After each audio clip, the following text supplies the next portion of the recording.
Hey guys, Rich from Rich Mid Gaming. Hope everyone is doing fantastically well, and we're almost at the weekend.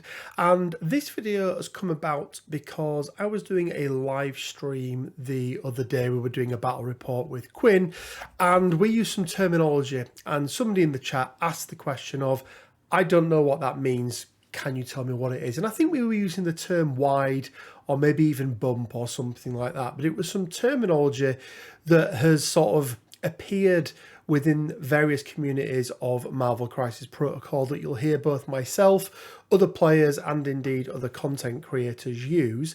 And I thought it would be a good idea to put together a list of some of the terminology used by both Atomic Mass Games themselves, but also by us as players, to give you guys, and in particular new players, an idea of what on earth it is we're talking about. So we're going to start off first of all with some sort of official terminology from Atomic Mass Games and exactly what that means. So first up then is round. So each game that we play of Marvel Crisis Protocol is made up of a maximum of 6 rounds. It starts in the power phase, finishes in the cleanup phase, and then anything that happens between these 2 points is considered to be in round. So turn, each player takes it in turns, starting with whoever has priority first, to perform things such as playing tactic cards and activating characters. Now a player's turn ends the moment an activated character ends their activation, or that activated character is dazed or KO'd. There are, however, some abilities and tactics cards that can prevent this, so things such as Corvus and Proxima's husband and wife, or the tactics card Follow Me. We then have activation. So during a player's turn, it may activate a single character, with that character then being able to perform up to 2 actions.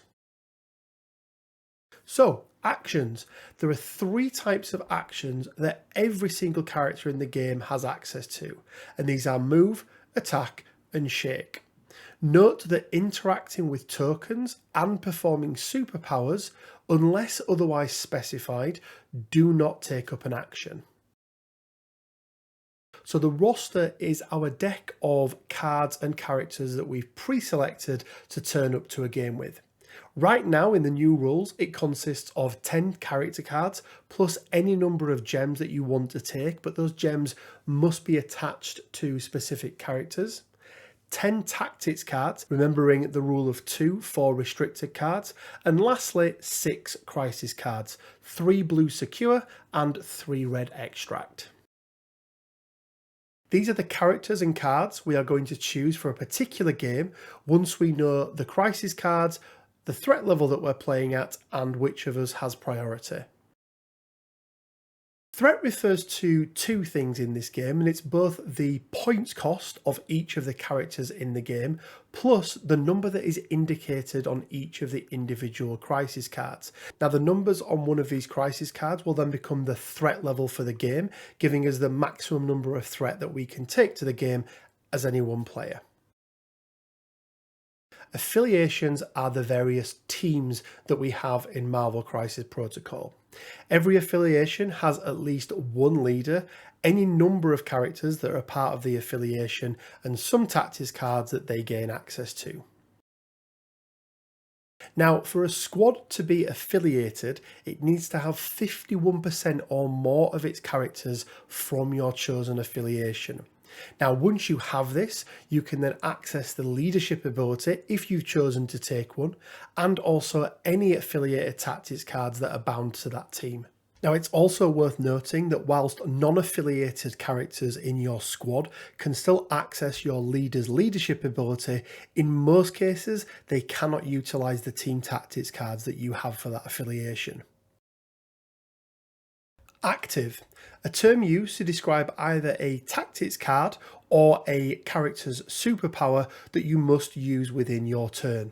Now, if it's a tactics card, it doesn't have to be the activated character that is using that card unless otherwise stated. However, if it's a superpower, it needs to be during that character's activation.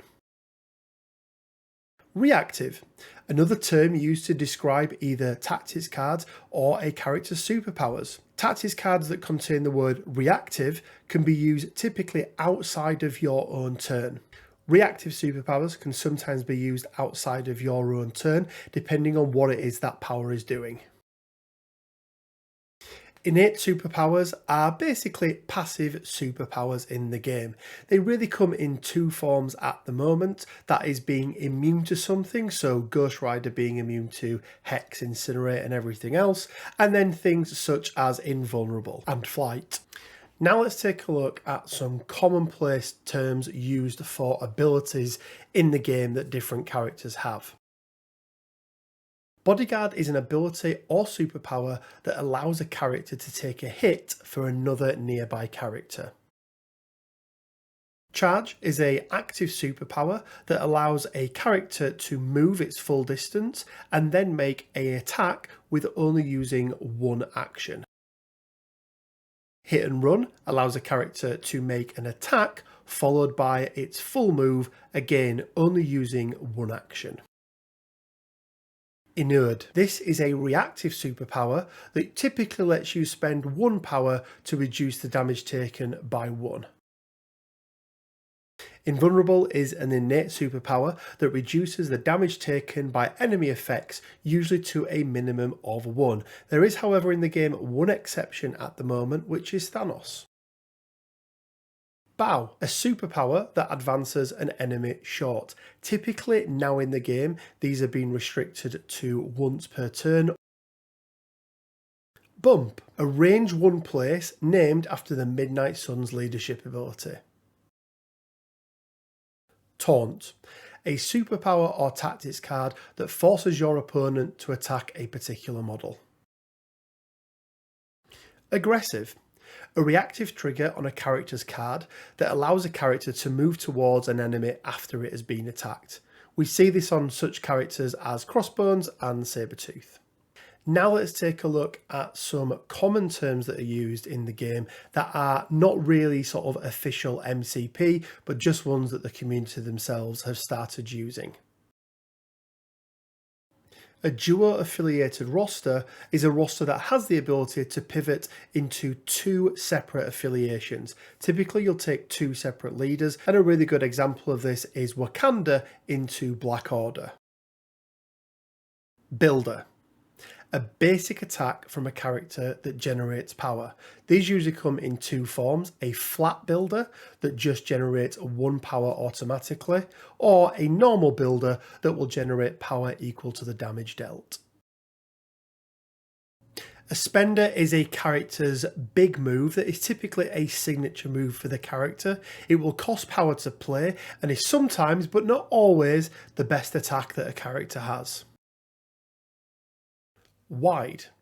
Used to describe a crisis on a B or D setup where the objectives are far more spread out, or referring to a team playing with a higher number of characters in their squad, typically being 5 or more.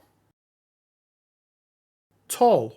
Used to describe squads with a lower number of higher threat characters. Spam. Rosters or squads designed to take lots of lower level characters, with the aim being to swarm your opponent with significantly more activations than them. Some good examples of this are Sam Spam. I hate Sam Spam. And there we go, guys. There are some commonly used phrases in Marvel Crisis Protocol and what it is they mean. Hopefully this has been useful. It's most definitely not an exhaustive list, as with every new character that gets released or every new affiliation, there's usually a new term that comes off the back of it. Grunt is one that we could add in that we don't quite know exactly what they're going to do yet, but it's definitely going to be one that'll be in there next time round. But let me know down in the comment section below if you can think of any others and help the community out. As always, guys, it leaves me with just enough time to say stay well, keep safe, and until next time, bye for now.